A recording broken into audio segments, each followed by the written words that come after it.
आकाशवाणी देहरादून है। अब आप नीता कांडपाल से प्रादेशिक समाचार सुनिए। पहले मुख्य समाचार। प्रधानमंत्री नरेंद्र मोदी ने तीनों सेना के अग्निवीरों से किया वर्चुअल संवाद। कहा, अग्निपथ योजना भविष्य की रणनीति के लिए गेम चेंजर साबित होगी। जोशीमठ आपदा प्रभावितों को 2,85,00,000 की धनराशि वितरित।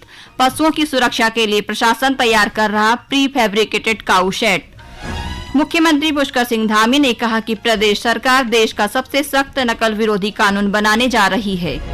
और वर्ष 2015-16 में उप निरीक्षकों की भर्ती में गड़बड़ी पाए जाने के बाद 20 उप निरीक्षकों को निलंबित कर दिया गया है। और अब समाचार विस्तार से। प्रधानमंत्री नरेंद्र मोदी ने कहा है कि तकनीकी रूप से उन्नत सैनिक संपर्क रहित युद्ध के नए मोर्चों और साइबर युद्ध की चुनौतियों के मद्देनजर भारतीय सशस्त्र बलों में महत्वपूर्ण भूमिका निभाएंगे। उन्होंने कहा कि युवाओं की वर्तमान पीढ़ी में विशेष रूप से यह क्षमता है और इसलिए आने वाले समय में अग्निवीरों की सशस्त्र बलों में अग्रणी भूमिका होगी। श्री मोदी ने वीडियो कॉन्फ्रेंसिंग के जरिए तीनों सेनाओं के अग्निवीरों के पहले बैच को संबोधित करते हुए कहा कि नया भारत नए जोश से भरा है और सशस्त्र बलों को आधुनिक बनाने के साथ साथ आत्मनिर्भर बनाने के प्रयास चल रहे हैं। श्री मोदी ने अग्निपथ योजना के अग्निवीरों को बधाई दी। उन्होंने कहा कि यह परिवर्तनकारी नीति भारतीय सशस्त्र बलों को मजबूत बनाने और उन्हें भविष्य की चुनौतियों के लिए तैयार करने में एक गेम चेंजर साबित होगी। प्रधानमंत्री ने कहा कि अग्निवीरों से सशस्त्र बल युवा और तकनीकी समझ रखने वाले बनेंगे। अग्निवीरों की क्षमता की सराहना करते हुए उन्होंने कहा कि उनकी भावना सशस्त्र बलों की बहादुरी को दर्शाती है, जिसने हमेशा राष्ट्रीय ध्वज को ऊंचा रखा है। आपदा प्रबंधन सचिव डॉक्टर रंजीत कुमार सिन्हा ने कहा कि राज्य सरकार की ओर से जोशीमठ में भूदसाव से प्रभावित प्रति परिवार विस्थापन के लिए अग्रिम रूप में 190 प्रभावित परिवारों को 2,85,00,000 की धनराशि वितरित कर दी गई है। उन्होंने बताया कि जोशीमठ में प्रारंभ में निकलने वाले पानी का डिस्चार्ज, जो कि 6 जनवरी को 540 LPM था, जो वर्तमान में घटकर 163 LPM हो गया है। उन्होंने बताया कि भारत सरकार के स्तर पर CBRI ने भवनों के क्षति के आकलन के लिए संबंधित भवनों पर क्रैक मीटर लगाए हैं।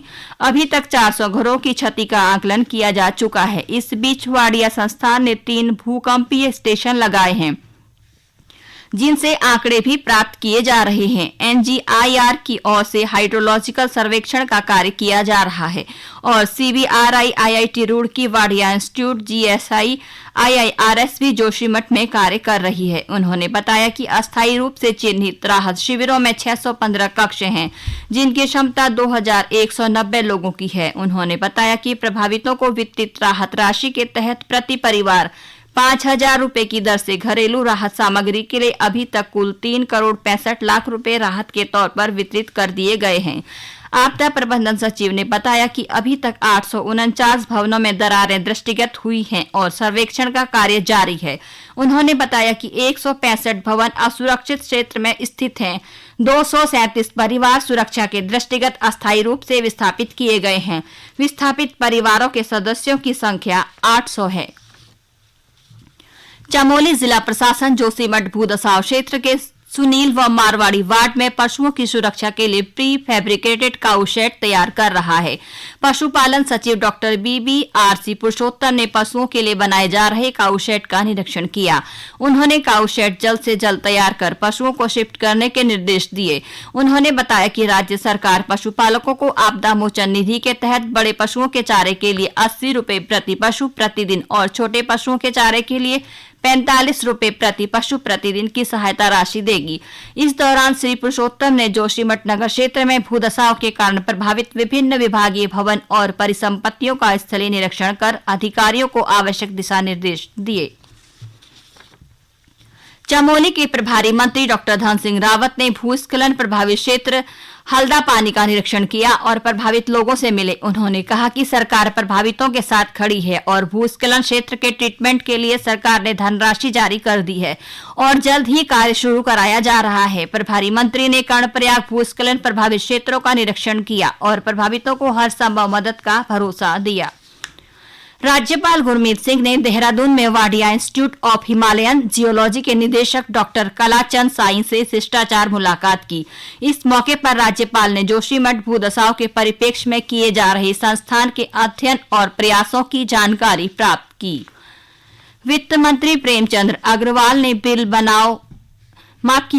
लाओ इनाम पाओ योजना का द्वितीय मासिक लकी ड्रॉ निकाला। 1500 विजेता व्यापारियों को इनाम में स्मार्टफोन, वॉच और ईयरबड दिए गए। योजना मार्च 2023 तक चलेगी। श्री अग्रवाल ने बताया कि मेगा ड्रॉ में 10 करोड़ रुपए के इनाम दिए जाएंगे। पहले चरण में 6058 से ज्यादा बिल प्राप्त किए गए। दूसरे चरण में कुल 9198 बिल अपलोड किए गए। द्वितीय चरण के लिए 1 से 31 दिसंबर 2022 के बिल अपलोड किए गए थे। वित्त मंत्री ने कहा कि यह योजना काफी फायदेमंद साबित हुई है। योजना के बाद से जीएसटी कलेक्शन में भी इजाफा देखने को मिला है। ये समाचार आकाशवाणी केंद्र देहरादून से प्रसारित किए जा रहे हैं। अपर पुलिस महानिदेशक डॉक्टर वी मुरुगेशन ने बताया कि वर्ष 2015-16 में उप निरीक्षकों की भर्ती में गड़बड़ी पाए जाने के बाद 20 उप निरीक्षकों को निलंबित कर दिया गया है। इसकी सूची संबंधित जिलों के पुलिस अधीक्षकों को भेज दी गई है ताकि कार्यवाही की जा सके। अपर पुलिस महानिदेशक कानून व्यवस्था डॉक्टर मुरुगेशन ने बताया कि जांच में जिसको भी संदिग्ध पाया गया उसे निलंबित कर दिया गया। जांच पूरी होने तक इन दरोगाओं को निलंबित किया गया है। जांच पूरी होने के बाद शेष कार्यवाही की जाएगी।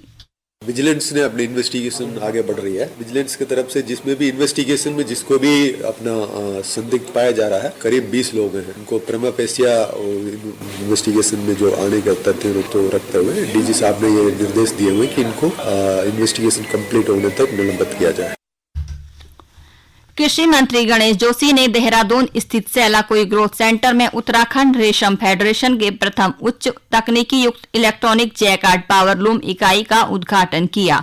कृषि मंत्री ने बताया कि रेशम फेडरेशन ने 5 से 7 सालों में करीब 1 करोड़ रेशम और रेशम मिश्रित वस्त्रों का विक्रय किया है। उन्होंने कहा कि इस वित्तीय वर्ष में 45 लाख के वस्त्रों का विक्रय किया गया है और इस वर्ष 50 लाख का लक्ष्य रखा गया है। कृषि मंत्री ने बताया कि 149 लाभार्थियों को केंद्रीय रेशम बोर्ड के सहयोग से जैकार्ड युक्त हैंडलूम वितरित किए गए और कई बुनकरों को रेशमी कपड़े बनाने का प्रशिक्षण दिया जा रहा है। कहा कि सरकार लाभार्थियों को स्वरोजगार देने की दिशा में भी तेजी से कार्य कर रही है। श्री जोशी ने कहा कि राज्य रेशम निदेशालय के तकनीकी सहयोग से प्रदेश भर में उत्पादित किए जा रहे कोया उत्पादन को अब फेडरेशन फार्म ऑफ फैशन की पूर्ण श्रृंखला पर व्यावसायिक दृष्टिकोण आगे बढ़ाया जाएगा। देखिए, आज मैंने यहाँ पर पावरलूम इकाई का उद्घाटन मैंने यहाँ पर किया और मुझे देखकर अच्छा लगा कि इसके माध्यम से अपने क्षेत्र की हम अपनी बहनों को रोजगार दे रहे हैं। मैंने इसके लिए 80 लाख रुपया रेशम फेडरेशन को दिया है। अभी एक प्लांट लगा है, शीघ्र ही हम एक प्लांट और लगाएंगे और अपने उत्पाद को हम बढ़ाएंगे। जैसा कि मुझे बताया गया कि अभी 35,000 मीटर रेशम ये तैयार कर रहे हैं। हमारा संकल्प है कि जब हमारा राज्य 2025 में 25 साल का होगा, इसको हम 70,000 मीटर तक पहुँचाएंगे ताकि किसानों की आय दुगनी करने का हमारा संकल्प है। मौसम विभाग ने प्रदेश में कल से अगले कुछ दिनों तक के लिए तापमान में हल्की बढ़ोतरी और कोहरे में कमी की संभावना जताई है। मौसम विज्ञान केंद्र के निदेशक विक्रम सिंह ने जानकारी दी कि 18 और 19 जनवरी को उत्तरकाशी, चमोली और पिथौरागढ़ क्षेत्रों में बारिश के साथ हल्की बर्फबारी की संभावना है। हालांकि आने वाली 22 और 23 जनवरी से प्रदेश में मौसम फिर से करवट ले सकता है। इस दौरान अच्छी बर्फबारी भी देखने को मिल सकती है। राज्यपाल गुरमीत सिंह ने एक निजी संस्थान के हीरक जयंती पर छात्रों, शिक्षकों को सम्मानित किया और प्रदर्शनी का अवलोकन भी किया। राज्यपाल ने कहा कि शिक्षा किसी भी व्यक्ति के जीवन में महत्वपूर्ण होती है। शिक्षित व्यक्ति से ही शिक्षित समाज का निर्माण होता है। उन्होंने कहा कि स्कूल शिक्षा के साथ साथ बच्चों को उच्च आदर्श, नैतिक मूल्यों और व्यक्तित्व निर्माण के क्षेत्र में भी आगे बढ़ाएं। चमोली जिले में 3 दिवसीय बालिका वर्ग की राज्य स्तरीय आमंत्रण वॉलीबॉल प्रतियोगिता गोपेश्वर स्पोर्ट्स स्टेडियम में शुभारंभ हुआ। प्रतियोगिता का शुभारंभ राज्य वॉलीबॉल संघ के सचिव हेम पुजारी और पालिका अध्यक्ष पुष्पा पासवान ने संयुक्त रूप से किया। प्रभारी जिला क्रीड़ा अधिकारी विक्रम सिंह चौधरी ने बताया कि प्रतियोगिता में चमोली की 2 टीमों सहित प्रदेश की 12 टीमें भाग ले रही हैं। आज उद्घाटन मैच चमोली और हल्द्वानी के बीच खेला गया। चमोली ने हल्द्वानी को 2-1 से पराजित कर अगले दौर में प्रवेश कर लिया है। मुख्यमंत्री पुष्कर सिंह धामी ने कहा कि प्रदेश सरकार देश का सबसे सख्त नकल विरोधी कानून बनाने जा रही है। कैबिनेट में इस पर निर्णय लिया जा चुका है। कानून के तहत अपराधियों को आजीवन कैद का प्रावधान किया जा रहा है, साथ ही उसकी संपत्ति भी जब्त की जाएगी। नकल में लिप्त अभ्यर्थी को 10 साल तक किसी भी परीक्षा में नहीं बैठने दिया जाएगा। चंपावत में पत्रकारों से बातचीत में कहा कि परीक्षाओं की धांधली करने वाले लोगों को कानून की गिरफ्त में लाया गया है और उन पर कड़ी कार्यवाही भी की गई है। पहले परीक्षाओं में गड़बड़ियों का पता ही नहीं लगता था, अगर पता लगता भी था तो कोई कार्यवाही नहीं होती थी। सरकार ने गड़बड़ी करने वालों को जेल भेजा, उनकी संपत्तियों को ध्वस्त किया और मुखबिर तंत्र को मजबूत किया है। किसी भी प्रकार की धांधली को न केवल पता चल रहा है बल्कि गड़बड़ी करने वालों को अविलंब पकड़ा भी जा रहा है। कहा कि सरकार युवाओं के साथ अन्याय नहीं होने देगी। और अंत में मुख्य समाचार एक बार फिर।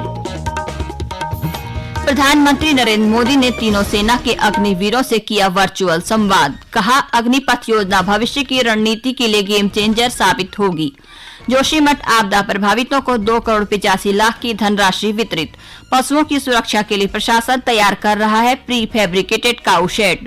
मुख्यमंत्री पुष्कर सिंह धामी ने कहा कि प्रदेश सरकार देश का सबसे सख्त नकल विरोधी कानून बनाने जा रही है और वर्ष 2015-16 में उप निरीक्षकों की भर्ती में गड़बड़ी पाए जाने के बाद 20 उप निरीक्षकों को निलंबित कर दिया गया है।